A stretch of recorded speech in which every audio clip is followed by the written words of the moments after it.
ouvindo Papo Lendário, o podcast de mitologias do projeto Mitografias. Quer conhecer sobre mitos, lendas, folclore e muito mais? Acesse mitografias.com.br.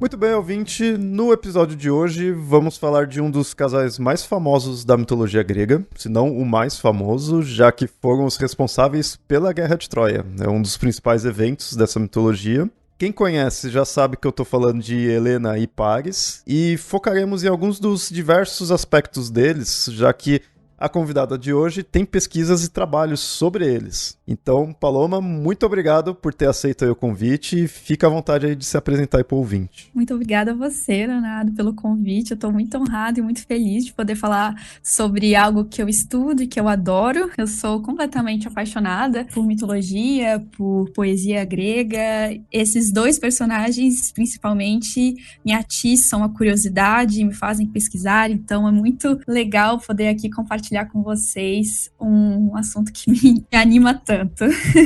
Que legal, que legal. E as suas pesquisas, como que tá, o que você já produziu, como que tá o andamento disso, sobre esse tema? Bom, eu sou estudante de graduação, já estou no final, se tudo der certo eu me formo esse semestre em letras na Universidade de São Paulo. Oficialmente eu só faço português, porém já faz uns 4 anos que eu pego muitas optativas de língua grega e fiz pesquisa na área de literatura grega, então eu digo que por puxadinho, eu também sou do grego.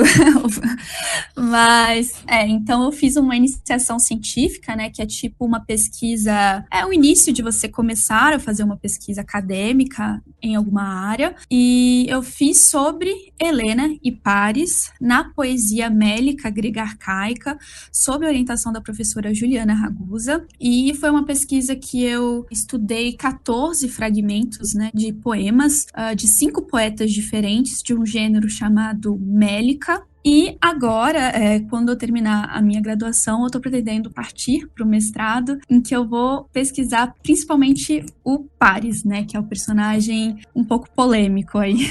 É interessante falar aí das polêmicas, então. Sim, pois é, a gente vai falar.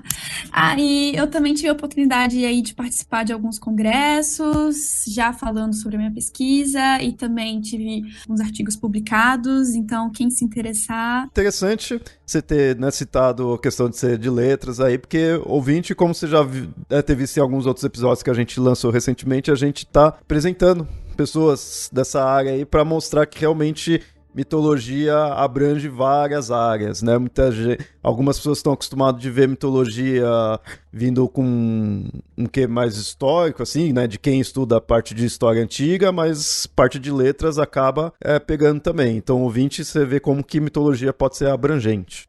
Sim, isso especialmente falando de mitologia grega, né? Porque era uma cultura letrada, então grande parte dos mitos vem pela poesia, né? Vem pelo teatro, pela épica, pela mélica, como eu citei, enfim. Então a poesia é o maior transmissor aí dos mitos que a gente conhece da Grécia. Então o papel aí do pessoal da letras é muito importante, mas é claro, eu até disse anteriormente, é importante que nós da área que estudamos a antiguidade se juntemos, não ficar cada um preso na sua caixinha, porque afinal história e poesia nessa época elas são inseparáveis praticamente, né? Então pra gente não faz muito sentido ficar cada um estudando só em suas caixinhas, né? A gente tem que conversar, a gente tem que dialogar, isso é muito importante. E uma coisa que eu também agradeço muito ao pessoal de letras, que muitas vezes algumas obras aí a gente não tem já traduzido em livros publicados, e às vezes você encontra trabalho acadêmico acadêmico com essa tradução. Isso é ótimo. Isso é um trabalho muito importante, inclusive para o pessoal de outras áreas, né, terem acesso, já que é muito difícil pessoas aprenderem grego, é uma língua muito difícil, que precisa de uma dedicação que a maioria das pessoas não tem como se dispor. É uma coisa que está cada vez crescendo. Por exemplo, Homero, né, que é o poeta maior da Grécia, não tem jeito, já recebeu umas 3 ou 4 traduções nessas últimas décadas para o português brasileiro. Então, assim, a gente tá bem ativo e isso é muito bacana. Eu acho que quanto mais traduções, melhor, assim. Bom, falando do foco das suas pesquisas, o que te chamou a atenção para pesquisar isso? Porque você começou com Helena, né, e foi em diversos poetas que tratou ela, mas você já falou que tá agora aí pesquisando pares, então tá tudo ali próximo. Por que da sua vontade de pesquisar sobre os dois? Bom, eu comecei a me interessar pela literatura grega no meu primeiro ano de faculdade. A gente tem na USP um ano chamado ciclo básico, em que a gente vai fazer matérias que são a base dos estudos de letras, né? E dentre essas matérias existe a introdução aos estudos clássicos, em que a gente vai ler, assim, um dos cantos da Ilíada, um canto da Odisseia, mesmo para a gente ter aquela noção básica que todo mundo tem que ter. Então, quando tive essa disciplina, eu fiquei apaixonada. A personagem que me chamou mais atenção foi Helena, principalmente, porque para aqueles que já leram, né, Ilíada, sabem que a Helena, ela é uma personagem muito ambígua e muito complexa. Então você se envolve muito com a personagem, porque você não sabe se ela é culpada, se ela não é, se ela é traiçoeira ou não. Então, assim, você se envolve. E eu percebia, assim, à medida que eu ia lendo mais, eu via como que os poetas aproveitavam essa ambiguidade de Helena de acordo aí com as suas intenções. Então, para alguns poetas ela era mais culpada, outra ela era mais inocente. Então isso aqui ficava assim na minha mente, meu Deus, eu quero pesquisar, eu quero entender essa complexidade. E aí, bom, eu não sou a única, né? Bom, 2.000 anos, mais de quase 3.000 anos aí, muitas pessoas já pesquisaram sobre Helena, e aí minha professora, né, Ragusa, falou, olha, eu acho que seria interessante a gente não olhar só Helena, mas também o casal, né? Então, fazer um trabalho sobre o casal Helena e Paris, e aí foi assim que eu acabei incrementando Paris, primeiramente meio a contragosto, porque eu não gostava dele como personagem, mas depois eu comecei a gostar, assim, eu falei, nossa, na verdade ele também é tão complexo quanto Helena, né? Ele só não aparece tanto na Ilíada, mas ele também é um personagem que trabalhar, porque da mesma forma que nós não podemos definir uma responsabilidade total a Helena, também não podemos a Paris. São personagens muito interessantes e por isso que isso me tocou muito. E eu acho que eles são personagens muito férteis para se trabalhar uma coisa que é muito importante nos nossos dias, que é a discussão do gênero, né? E como que eles são imagens que são modelos quase, né? Então, por exemplo, Paris às vezes é dado como mais feminino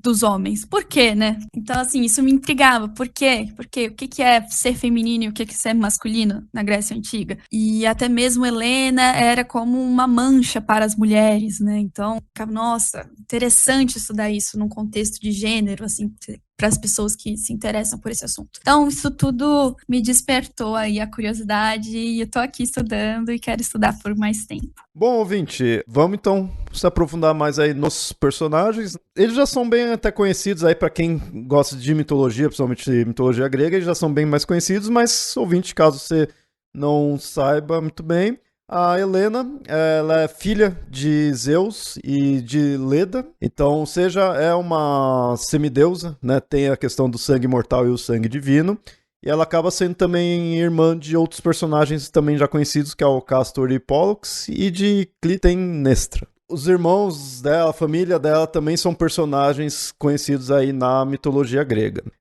Mas como é bem comum na mitologia, tem variações dessa genealogia. Na verdade, a gente até vai mostrar variações de como a Helena é vista, e a Helena tem variações disso daí em várias áreas, porque ela também é vista como uma deusa em alguns locais, algumas épocas, né? Ela tem essa variedade, né?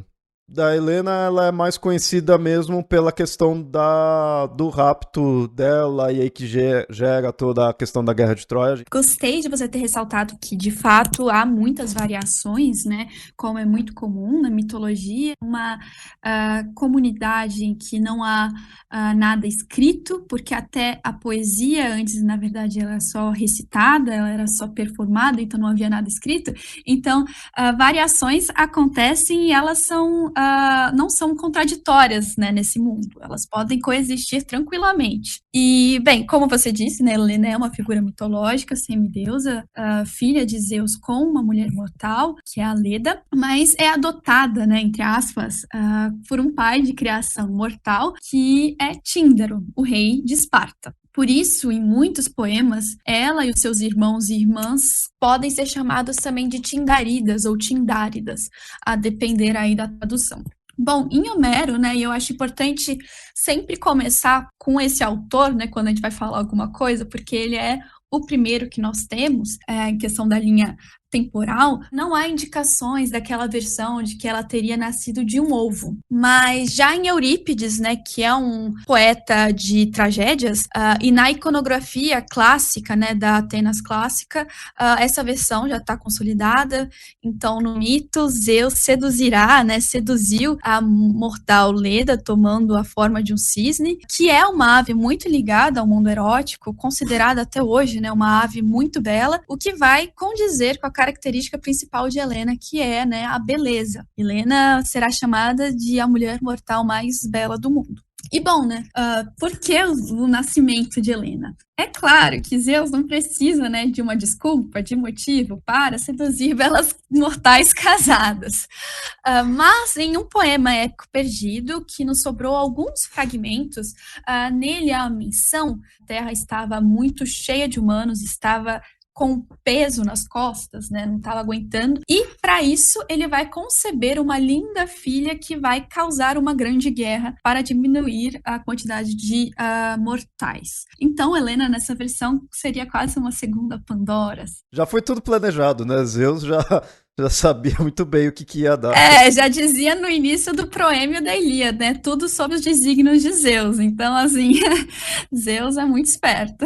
Além, né, de Helena, Tíndaro e Leda tiveram outros filhos famosos, né? Você citou Castor e Pólux, é também chamado de polideuces no grego, que são gêmeos conhecidos como Dióscuros, né? E a história deles é bem interessante. Eles é semideus, que é polideuces, que também é filho de Zeus, e o outro é o Castor, que é filho de Tíndaro. Além dos gêmeos, Helena ainda é irmã da famosa Clitemnestra, né? Que essa é 100% mortal, vai assassinar o marido Agamemnon, é mãe de Ifigênia, de Orestes, de Electra, é bem famosa. Mas também haveria duas outras irmãs que sabemos muito pouco. De acordo com um poema incompleto de Hesíodo, que é o Catálogo de Mulheres, Tíndaro e Leda ainda tiveram Timandra, ela vai largar o marido e vai ficar com outro, é tudo que sabemos sobre ela, e Filonoé, que é uma virgem que vai ser transformada por Ártemis em imortal para ser aí uma de suas companheiras. E é claro, né, se ela é filha de Zeus, né, se Helena é filha de Zeus, ela também é meia-irmã de tantos outros mortais e imortais de Zeus. Para entender a divinização de Helena, nós temos que analisar por duas perspectivas diferentes, né?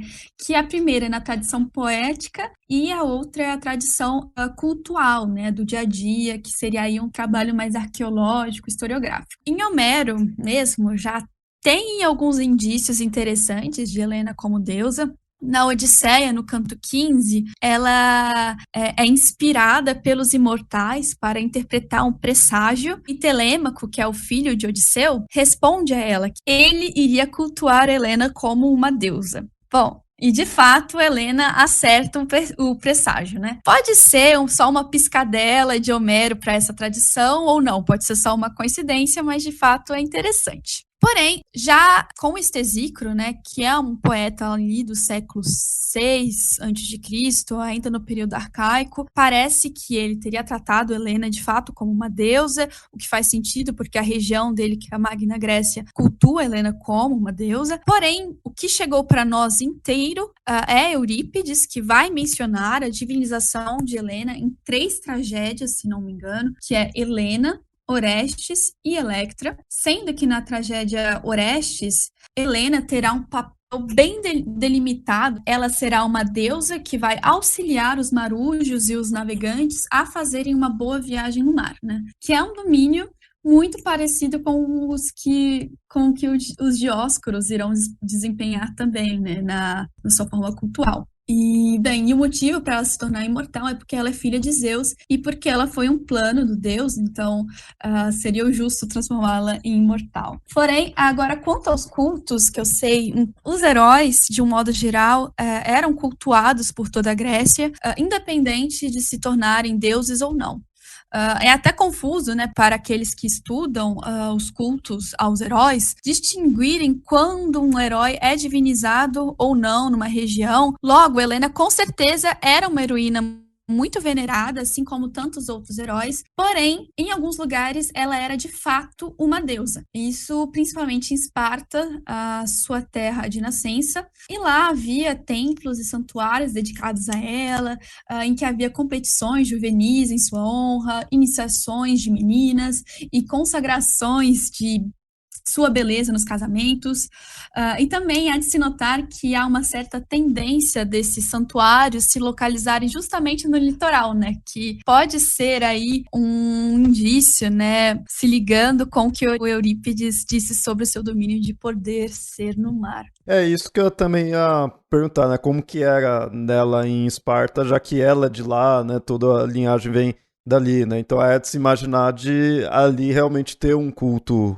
maior, né, para ela. Sim, mas como eu disse, ele também se estendia para outras partes. E é claro, né, a gente nunca sabe com certeza delimitar quais lugares, porque muitos não deixaram nenhum registro escrito, mas parece que na Magna Grécia, que é ali no sul da Itália, também havia esses cultos. E fora que Atenas tinha conhecimento desses cultos, porque afinal Eurípides faz uma tragédia dizendo que ela se tornou uma deusa, né? Então Atenas não ignorava essa característica de Helena. Uma coisa que é interessante também mostrar é que, assim, o pessoal conhece a ideia da Helena nisso daí dela ter sido raptada por Paris, e aí gera toda a Guerra de Troia, que é o momento mais famoso, mas tem também coisas que vai acontecendo antes, inclusive outros raptos, né?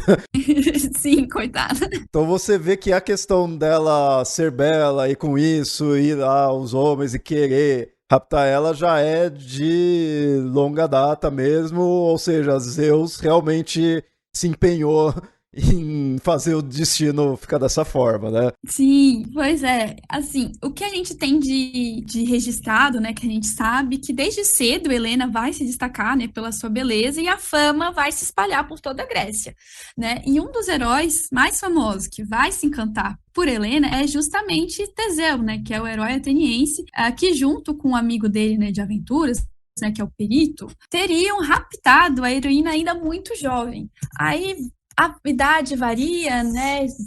Já vi 7 anos, 9 anos, 13 anos, enfim, muito nova, ainda virgem, né? Pártenos, enquanto ela estava dançando em um templo, né? De Ártemis, que é mais significativo, né? Porque é um indício da virgindade de Helena na época que foi raptada. Bem, então os dois vão levar Helena para a Ática, né? Onde que Teseu reinava, e quem irá salvá-la são seus irmãos, né? Os Dioscuros, e que vão aproveitar uma ausência de Teseu para invadir a região e, inclusive, vão levar, né, a mãe de Teseu como prisioneira. Em Homero, no canto 3 da Ilíada, o nome dessa mãe, né, Etra, é mencionada como uma das criadas que acompanham Helena, mostrando que já nos poemas homéricos essa tradição era conhecida. Mas essa história teria sido contada por muitas pessoas já, por Hesíodo, por Estesícoro, enfim, por muitos poetas. Uma versão bem incomum. No poema de Estesícoro, Ifigênia seria a filha dos dois, né? Seria a filha de Teseu e Helena, mas seria posteriormente dada para Clitemnestra e Agamemnon criar, né, uma versão que foi aparentemente só contada por Estesícoro. Mas o que é legal dessa questão, né, do rapto de Helena por Teseu é que é por causa desse primeiro rapto que Tíndaro vai firmar, né, um juramento com todos os pretendentes de Helena, e então estamos falando de todos os mais nobres, mais ricos da Grécia, de que todos respeitariam a escolha do marido, né, a escolha de Helena pelo marido, e que se um dia Helena fosse raptada ou outra coisa acontecesse que injuriasse o marido de Helena, os presentes, os pretendentes, iriam lutar para recuperá-la, né? E é o que vai acontecer quando Paris leva Helena para Troia. O interessante desse mito é que a gente já vê que Helena não é só uma simples esposa, né? Mas também é um troféu a ser disputado. E nesse momento, Zeus devia estar todo orgulhoso do plano dele, tá dando certo. Ah, com certeza! Com certeza! Assim, eu acho que Paris chegou um pouquinho atrasado, né? Se fosse antes do juramento, teria dado certo, né? Mas depois deu tudo errado. Sim, sim. Foi graças ao juramento aí que ferra tudo.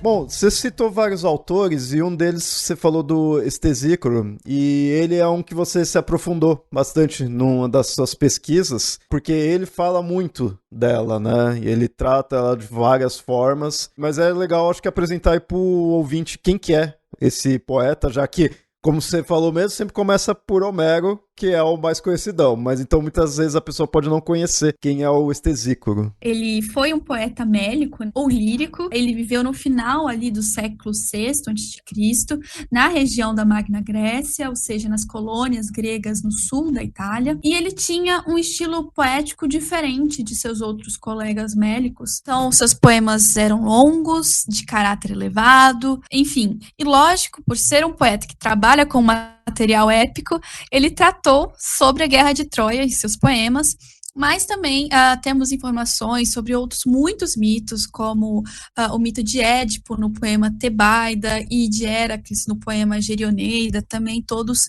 compostos por Estesícoro. Infelizmente, pouquíssima coisa foi recuperada, temos poucos fragmentos e muitos são danificados, o que é uma pena. E Helena, curiosamente, ela vai desempenhar um papel muito importante na poesia de Estesícoro, porque, pelo menos do que chegou até nós, ela está presente em 4 poemas dele: o Saque de Troia, os Retornos e os mais interessantes aqui para nós, que são o Helena e a Palinódia. Eu digo que são os mais interessantes porque são o que a heroína é a protagonista de fato, né? E também porque são os poemas que se misturam com a vida do próprio poeta. Há uma anedota muito difundida na antiguidade que diz que Estesícoro teria composto o poema Helena, que infelizmente também só chegou uma trinca de versos para nós, mas que nele o poeta falaria muito mal de Helena. Então, de acordo com os testemunhos antigos, nesse poema haveria, né, o rapto de Teseu, o juramento de Tíndaro, o casamento com Menelau e o seu rapto por Alexandre, né, ou Paris. E bem, e essa anedota diz que a deusa Helena, né, e aqui eu friso, né, que a Magna Grécia, a região do Estesícoro, era uma das regiões que cultuavam Helena como deusa, teria punido Estesícoro por essas injúrias do poema com uma cegueira. Então ele fica cego por causa desse poema. Essas injúrias, né, esses xingamentos não chegaram até nós, porém há um fragmento que possivelmente é do poema Helena, mas nós não temos certeza, que pode ser um indício, né, desse xingamento. Nele, o narrador vai contar que Tíndaro, uma vez fazendo um sacrifício dedicado a todos os deuses, se esqueceu justamente de Afrodite. Então, como castigo, né, porque isso é uma impiedade, isso é terrível, né? Então, como castigo, a deusa teria feito de suas filhas todas bígamas, trígamas e abandona maridos. Ou seja, crimes ligados à promiscuidade, né? Um domínio da deusa e que manchariam o nome de Tíndaro e que ferem as condutas esperadas de uma mulher e mãe no imaginário grego. E como eu disse anteriormente, né? De fato, Clitemnestra mata o marido em comunhão com o amante, Timandra vai largar o marido por outro, e Helena também. Então, esse pode ter sido, né, um desses xingamentos de Estesícoro para Helena. Porém, como nós vimos, né, nesse poema Helena foi para Troia, foi adúltera, nada de novo sob o sol, etc. Mas, ainda, né, sobre a anedota biográfica do poeta, ele reconhece o seu erro e, por isso, vai compor um novo poema chamado Palinódia. Palin é um advérbio, né, que significa outra vez, de novo, e esse ódia, que dá a nossa palavra ode, é canção. Então, literalmente, palinódia é recantar, né? Cantar de novo. E bom, e nessa palinódia ele vai negar todas as acusações e todos os xingamentos que ele tinha feito à deusa Helena, e assim ele vai recuperar a visão ao desenvolver uma nova versão do mito em que Helena nunca teria ido para Troia. Então é muito interessante. Eu achei muito legal quando eu li que eu vi isso daí de interagir com o próprio autor ali, com o próprio poeta. Sim, isso é muito comum. Inclusive, quem estuda esse tipo de biografia, né, dos poetas, às vezes a gente nunca sabe separar o que é verdade e o que é uma projeção da obra em cima da biografia. Mas o que é legal, né, é que é pela primeira vez, pelo menos para nós, é desenvolvida uma nova versão do mito de Helena, em que depois Eurípides vai desenvolver melhor numa tragédia chamada Helena, que foi provavelmente inspirada por Tesícoro, e nessa versão a deusa Hera, irada por ter perdido, né, o julgamento de Paris, que nós vamos falar um pouquinho mais tarde, então, muito brava, ela vai fazer um eidolon, que é um tipo de cópia, né, um simulacro, e vai dá-lo a Paris no lugar da verdadeira Helena. Então, dessa forma, Paris nunca, nessa versão, né, Paris nunca teve de fato Helena, e mesmo assim será punido com a guerra. Então, lógico, né? Afinal, Tesícoro não poderia negar nunca a Guerra de Troia, seria loucura negar, dizer que nunca existiu, mas então a verdadeira Helena, nessa versão, ficaria salva, né, do adultério e no Egito. Ela estaria salva lá no Egito, sob proteção do rei Proteu, aguardando fielmente o seu marido, Menelau, voltar da guerra e descobrir a verdade. Mas aí é interessante porque, independente de ser verdade ou não, né, de ser a verdadeira Helena ou não, o fato é que o nome Helena é manchado do mesmo jeito e é usado como pretexto da guerra da mesma forma. É, isso que eu ia falar, porque, ok, ela não cometeu nenhum adultério, não fugiu nem nada, mas pra quem tá indo lá guerrear tá assim, né? Então, quem vê a imagem dela vê dessa mesma forma. Né? Pois é, e aí tem todo um debate filosófico em torno disso, que se os nomes têm mais força do que coisas corpóreas, enfim, aí já nem me atrevo, mas querendo ou não, é um assunto muito interessante para se pensar, né? Porque, inclusive, na tragédia de Eurípides, ela fala: ele não tem meu corpo, mas tem meu nome. Então, assim, no mundo em que o nome é tão importante, né? Acaba sendo elas por elas. Eu acho que foi por causa que o autor mesmo queria livrar dele ali, quis, né, pedir desculpa. Pois é. Mas de fato parece que já havia antes essa versão, assim, correndo, solta, talvez mesmo em Esparta, mas o Tesícoro teria sido o primeiro a desenvolver isso num poema, mas o que chegou até nós foi Eurípides, foi a tragédia de Eurípides, que inclusive, para quem se interessar, tem uma tradução completa do Já Torrano, dessa tragédia, disponível online numa revista chamada Codex, então quem se interessar tá em português e de graça. Você citou outros autores que também tratou da Helena. Por que você escolheu especificamente do Tesícoro para se aprofundar mais? Ele teria mais conteúdo? É o que chamou mais atenção? O que teve? Então, como eu comecei estudando a Mélica, né, que é esse gênero, no caso, Tesícoro era o poeta que tinha mais material com Helena, por isso que eu me aprofundei nesse artigo que eu publiquei no início desse ano. Porém, nesse mesmo gênero, há outros poemas muito famosos de outros autores, por exemplo, Safo, ela tem um poema que é o Fragmento 16, que cita Helena, né, ela viajando até Troia, e Safo é um poema um tanto controverso, mas enfim, nesse poema Safo fala que ela acha mais belo. Tem algumas pessoas que acham que o que há de mais belo no mundo são cavalarias, outros acham que é armaduras, mas para mim é aquilo que se ama. E aí ela usa o exemplo de Helena, porque a mais bela mortal que já andou por essa terra, mesmo ela deixou o marido, deixou a filha, deixou a pátria, tudo por causa, né, dessa coisa mais bela, né, que é a pessoa que ela ama. Por isso é um poema belíssimo que contém Helena e tantos outros.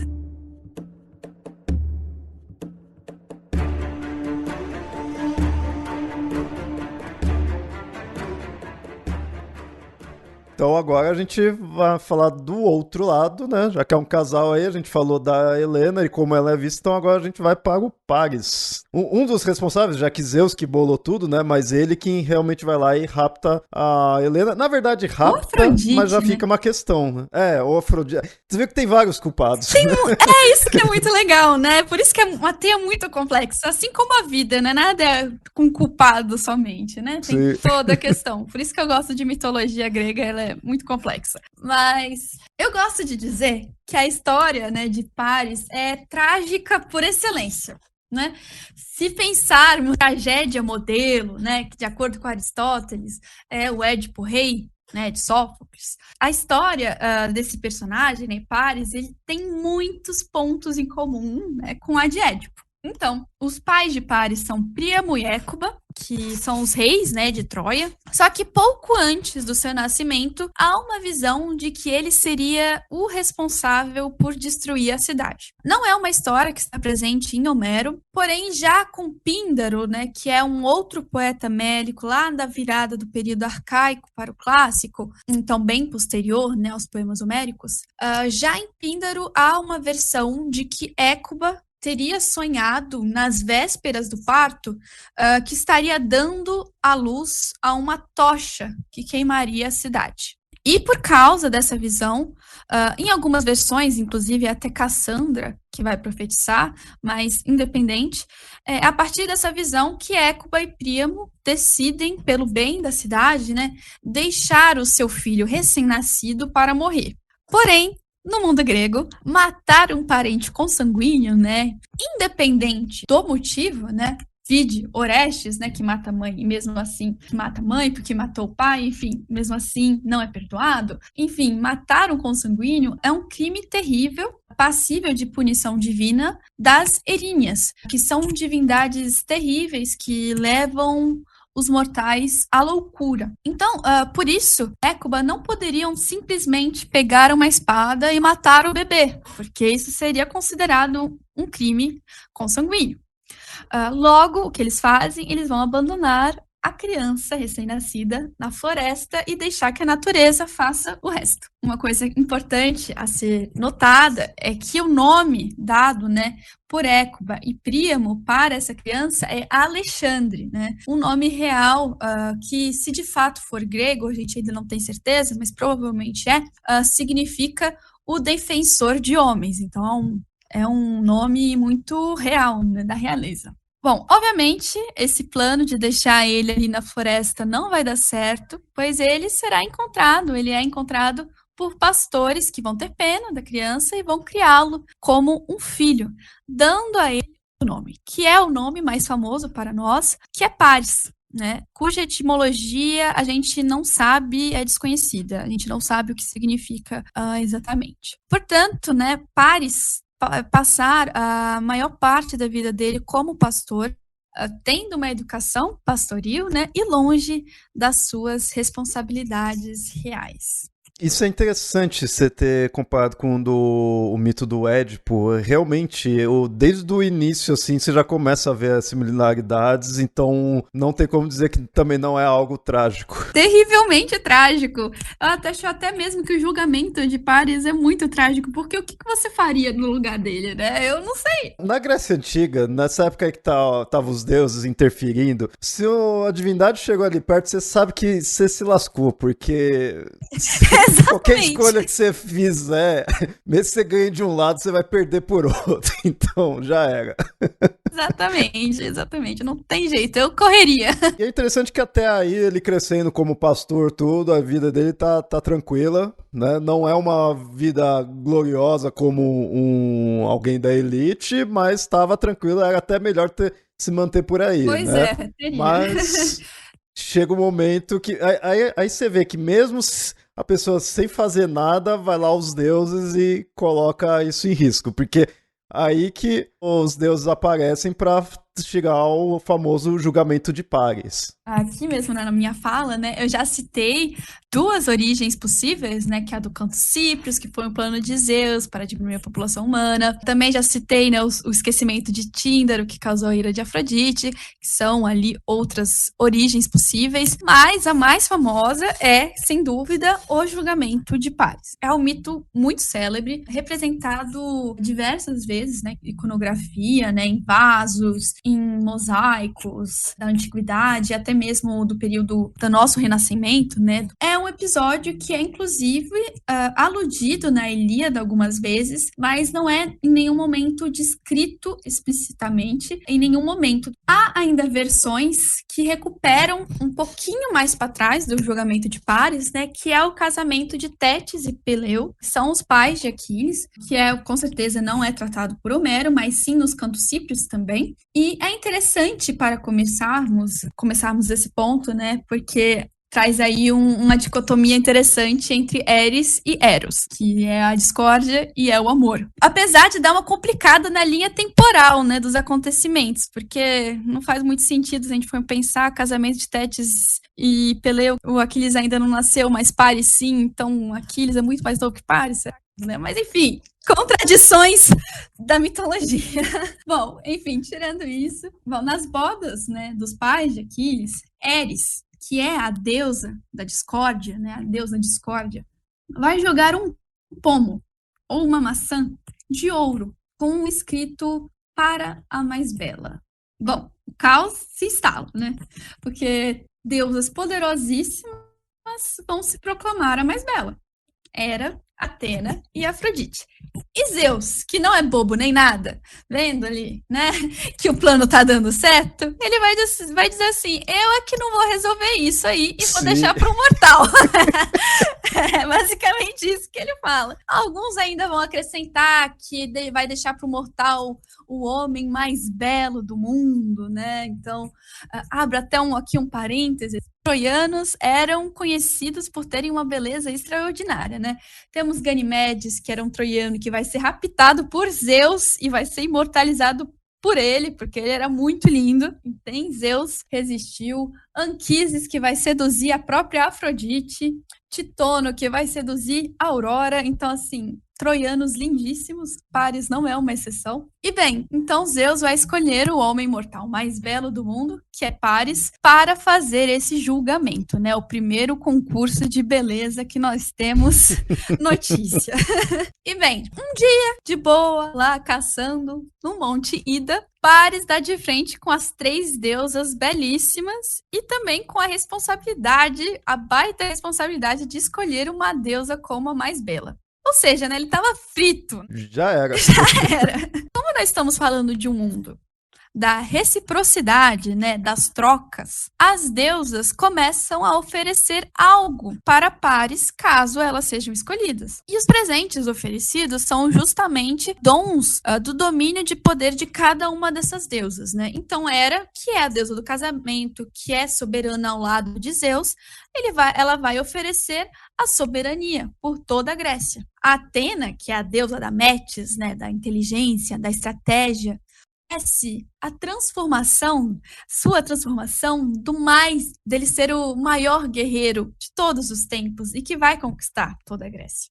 A Afrodite, por sua vez, que é a deusa da beleza, do erotismo, do desejo erótico, ela vai oferecer a mulher mais bela do mundo, que no caso é Helena. Na tragédia As Troianas, também de Eurípides, tem um diálogo interessantíssimo de Helena, Écuba e Menelau, em que Helena, para se defender, né, porque tem gente ali querendo que ela morra, porque ela causou muita coisa ruim e tudo mais, então, para se defender, ela vai usar o julgamento de Paris e vai dizer assim, basicamente, que ainda bem que Paris me escolheu, porque senão a Grécia estaria dominada e subjugada pelos troianos. Então, assim, isso, de fato, foi até bom para a Grécia. Aí ele escolheu a única opção do qual não dominaria a Grécia. E aí isso causa a derrota de Troia, já que aí a Grécia que acaba, né, acabando destruindo Troia. Interessante isso daí. Com certeza não sabia, né, que isso aconteceria. Inclusive, talvez ele foi até humilde, pensando assim, não, vou ficar aqui mesmo na minha, só quero uma mulher, tá bom, quem sabe, né, coitado. Mas, sim, de fato, essa foi uma retórica muito inteligente de Helena, né, usar essa questão para se defender. Olha só, ainda bem, meu nome foi manchado, mas pelo bem da Grécia. E daí que aí vai pro momento crucial, que é quando ele vai pra Grécia, pra Esparta, né? Mas exato assim, de forma diplomática, né? Não é nada com problema ainda, né? Antes, só uma coisa que eu acho importante frisar, né, que quando ele escolhe Afrodite, ele vai fazer das duas outras deusas suas inimigas. Então, Atena e Hera vão trabalhar contra Troia em todos os momentos. E é importante porque Atena é a deusa da guerra e Hera é a soberana ao lado de Zeus. Então, assim, ele escolheu duas inimigas terríveis. Enquanto a Afrodite vai sempre protegê-lo, né? Então, quem leu a Ilíada deve se lembrar, né, que no canto 3, Paris e Menelau vão duelar, e quando Paris está para ser morto, vai ser a Afrodite que vai envolvê-lo numa névoa, o retirando do campo de batalha, e vai levar ele direto para a cama, limpo, cheiroso, maravilhoso. E bem, como você disse, Paris, ele vai voltar para casa dele, até que vai chegar os jogos fúnebres anuais em honra a Alexandre.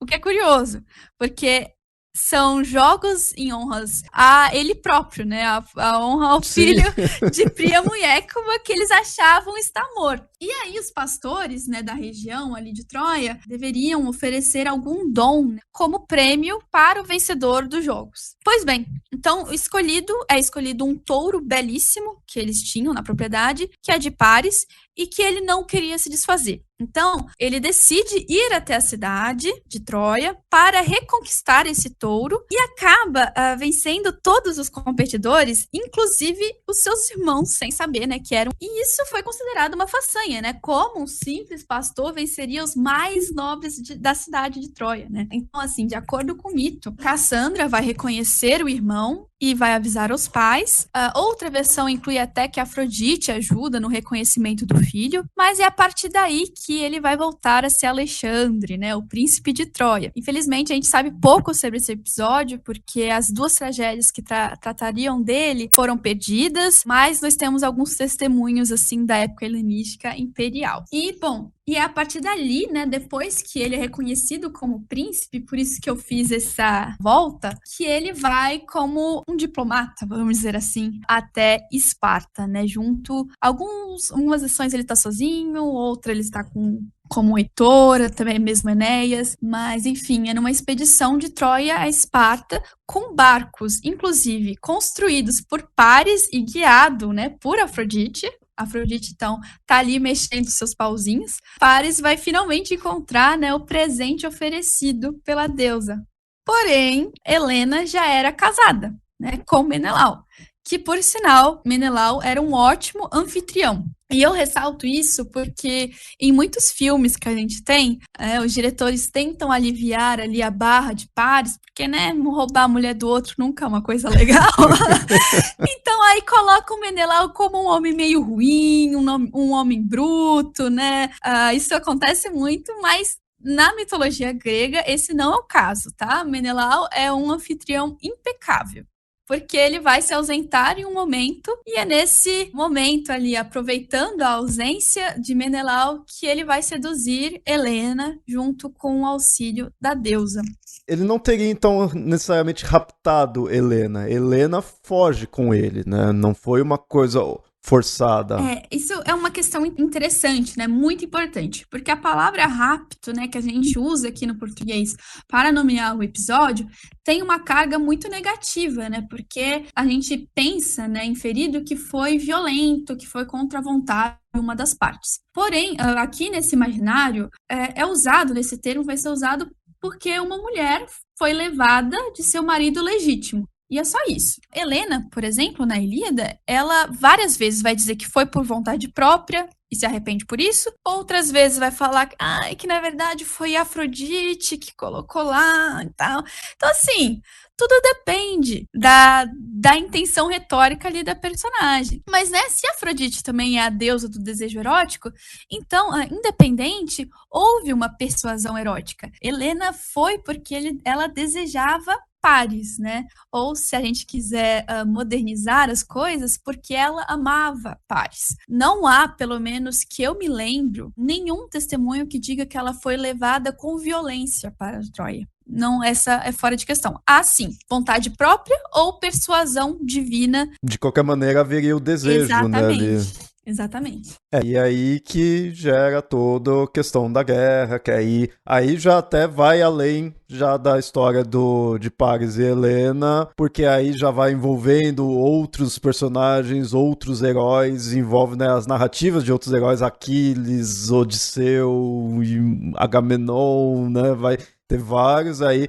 Que é isso que até é interessante, né? A gente não vai tratar aqui da Guerra de Troia em si, mas isso que é interessante, que aí você vê como esse é um episódio importante na mitologia, porque é não só apresentado, né, mas é onde você vê muitos dos personagens mais famosos. E é um evento muito importante para a identidade grega como um todo, né? Porque isso é reconhecido pelos antigos, mesmo os antigos já diziam isso, que foi por causa da guerra de Troia, então por causa, né, do rapto de Helena, que os gregos se uniram pela primeira vez em prol de alguma coisa. Então, assim, foi de fato o começo de uma identidade, né, helênica. E essa guerra ali vai se estender uns 10 anos. Sim. E quem lê a Ilíada vê só um recorte, né? Até eu não me canso de ver pessoas que começam a ler a Ilíada e, nossa, mas só é uma parte. Pois é, mas de fato eu acho que essa é a grande beleza do poema da Ilíada, porque ele se concentrando em um pouco espaço de tempo, ele consegue explorar absurdamente todos os personagens de uma forma magnífica, né? Agora, se ele tivesse narrar tudo, ele não conseguiria dar conta de fazer algo tão bonito. Sim.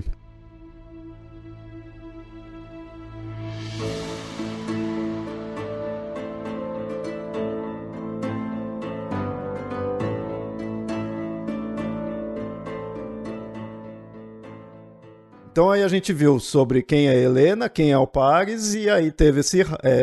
eu tô acostumado a chamar de rapto, né? Mas essa questão da união, né, dos dois. Mas é interessante ver como que foi a relação dos dois aí, como que ficou a partir disso, né? Então, na Ilíada, né, que como você disse, narra só o finalzinho da guerra, eu diria que o relacionamento entre os dois já tá um pouco desgastado, assim, porque Helena sente falta do primeiro esposo, da pátria, dos pais, da filha. E, em contrapartida, ela censura o Paris diversas vezes, chamando ele de covarde. Então, vamos dizer assim, que Helena já não está tão mais apaixonada por Paris como ela poderia ter estado no início da guerra, né? Já Paris, por outro lado, parece continuar sentindo a mesma coisa pela esposa. A Helena, na Ilíada, ela é um personagem muito complexo, com forte consciência da sua importância. Então, a primeira aparição dela tafiando uma manta com uma imagem do combate, né, da guerra, que é feita por ela, né, que tem ela como causa, e ela se sente culpada pela guerra, ela se insulta muitas vezes, se chamando de cadela, diz que preferia ter morrido, enquanto Paris, né, é o oposto, ele fica relativizando a culpa dele, dizendo que tudo que está acontecendo é vontade dos deuses,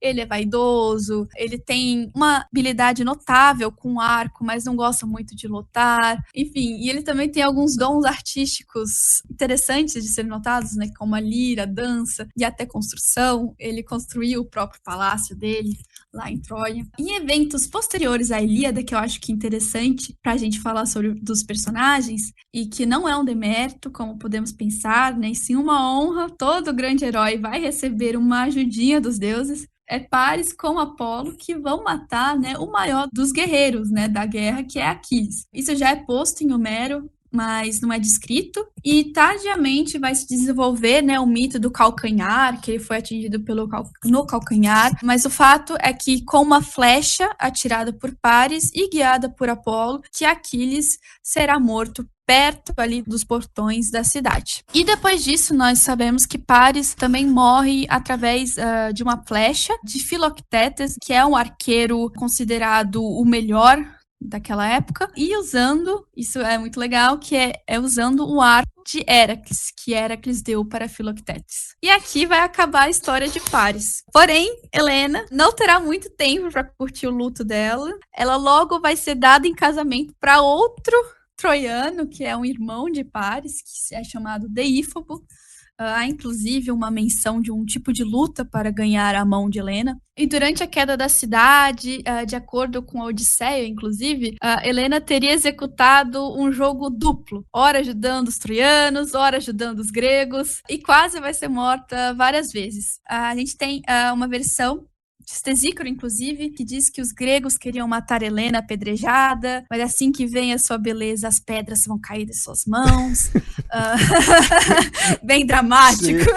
Enéas, na Eneida de Virgílio, né, ele descreve que o próprio Enéas, né, que é o filho de Afrodite, quase mata Helena por vingança, mas é impedido por Afrodite. E o mais famoso é Menelau, que vai ter a intenção de matá-la, né, matar a esposa adúltera, mas quando a vê, novamente, ele é tomado pelo desejo e desiste da punição, né? Há vasos incríveis que mostram a espada caindo, assim, das mãos de Menelau, enquanto Helena joga um olhar, assim, muito sedutor, ou mesmo mostra um seio, assim. É muito interessante. Mas, enfim, de todo modo, ela vai sair dessa encrenca e vai sair linda e loira da Guerra de Troia direto para Esparta, novamente, e depois de uns bons anos ali errantes no mar, porque eles vão se perder no mar, enfim, Helena vai retomar como rainha, casa a filha, que é Hermíone, com outro filho de Aquiles, e enfim, volta ali a ser a rainha que sempre foi, e em algumas tradições ela é ainda divinizada. Então, para Helena deu tudo certo. Fugiu com outro, foi para outro local, fez a maior guerra que teve ali, destruiu toda uma cidade, mas para ela, depois, no final de tudo, tá tranquila. Então, as vantagens de ser filha de Zeus, né? E de ser muito bonita. Sim, sim. Bem interessante ver essa questão de que pra ela deu tudo certo, porque o Paris, tudo bem, ele foi ali por motivação dos deuses, né, que eles que fizeram ele fazer o julgamento e tudo mais, mas como Troia iria cair, então ia se ferrar, tanto que a gente vê de Troia sobra poucos ali, o que mais famoso ali de ter sobrado ali de Troia é o Enéas, porque mais pra frente, né, a Roma já vai se utilizar dessa narrativa. Mas fora isso, é tudo muito destruído. Os gregos que ainda... Agamenon também continua depois, né, dos lados gregos, né? Agamenon continua, mas ele continua se ferrando mais, né? Odisseu ainda tem a aventura dele, mais uma hora consegue chegar em casa, beleza, né? Aquiles não tem o que fazer, que morre lá, mas os gregos ainda vão se ajeitando. Agora Troia não, né? Troia se ferra mesmo. E agora do lado de Menelau e Helena estão mais já tranquilos. O tanto que na própria Odisseia, né? Você vê o filho do Odisseu, o Telêmaco, ele vai lá, ele encontra o Menelau e Helena, você vê que eles estão ali no reino deles, tá meio que tá mais tranquilo, né, pra eles. Sim, é claro, há uma tensão, assim, pra quem lê, dá pra entender uma tensão entre o marido e mulher, porque, por exemplo, no canto 4, Helena começa a contar, assim, histórias de Odisseu, né, pra animar Telêmaco, né, afinal ele tá lá procurando o pai, nunca viu o pai na vida, praticamente. Então ela começa a contar algumas histórias e conta que ela, durante a noite do saque, ou um pouco antes do saque, agora não me lembro, ajudou, reconheceu o Odisseu que estava disfarçado, porque ele se disfarça muito bem, mas ela o reconheceu, que ela é incrível, mas ela ajudou, ele contou os planos pra ela, do cavalo de pau e tudo mais. Enfim, ela foi uma super ajudante dos gregos. Porém, depois Menelau fala assim, é verdade, você contou tudo muito bem, mas depois, né, eu acho que alguma divindade ali meio mal expulsou, porque você depois, quando chegou o cavalo de Troia, né, a armadilha, você ficou imitando vozes das mulheres, dali dos homens, para que eles se manifestassem e se traíssem. E aí o plano não daria certo, né? Que curioso. O que será essa divindade? Quem que fez isso? Então, né, é uma tensão. Ainda fica uma rusga entre eles. Então. Por isso que eu adoro estudar a Helena, porque é muito complexa. Não dá para entender o que ela quer. Mas isso é bem interessante mesmo, mostrar como que é a importância dela. A importância traz essa complexidade dela, porque você poderia imaginar como qualquer outra não, mas como algumas outras personagens femininas na mitologia grega dela ser mais deixada de lado. Fez esse problema, causou a guerra, que é o que eu vejo muita gente ver, já que quando a pessoa não conhece mais a fundo, não conhece essas características que vão além, vê, é a mulher que fugiu com um cara de outro reino e aí gerou toda a guerra, então por culpa dela e acabou, né? Fica mais nisso, um superficial. Mas não, ela tem essa complexidade dela ter agido também depois de ambos os lados, né? É bem interessante mostrar isso, mostra a importância dela. Pois é, e é interessante porque, querendo ou não, no caso que essas histórias estão na Odisseia, né? É uma forma de mostrar, né, como essa heroína, ela também compartilha, né, da astúcia de Odisseu, porque ela consegue ali jogar dos dois lados, desvendar as pessoas que estão ali disfarçadas, consegue fazer planos, enfim, é muito interessante porque ela tem também essa Metis, que é também uma característica do pai dela, né, que é Zeus, que é o mais astucioso de todos os deuses. É bem interessante, bem interessante. Bom, ouvinte, espero que você tenha gostado aí do episódio. Foi legal que mostrar que personagens bem conhecidos e famosos aí na mitologia grega, mas que a gente consegue ainda assim se aprofundar mais quando a gente vai vendo as obras clássicas e vendo obras além do mais conhecido, que é o Homero, né, com a Ilíada e a Odisseia, que é a Helena, né, a gente mostrou que ela aparece um pouco ali na Odisseia, mas é legal ver também de outros poetas, né? Então ver toda essa complexidade. É bem interessante isso daí, ver como é um episódio importante, com personagens importantes para isso, né? Então, ouvinte, espero que tenha gostado aí de saber mais de Helena e Paris. E agora, Paloma, pode dar suas considerações finais, falar aí com o ouvinte também. Bom, primeiro quero agradecer de novo, adorei fazer parte do projeto, gostei muito, me diverti.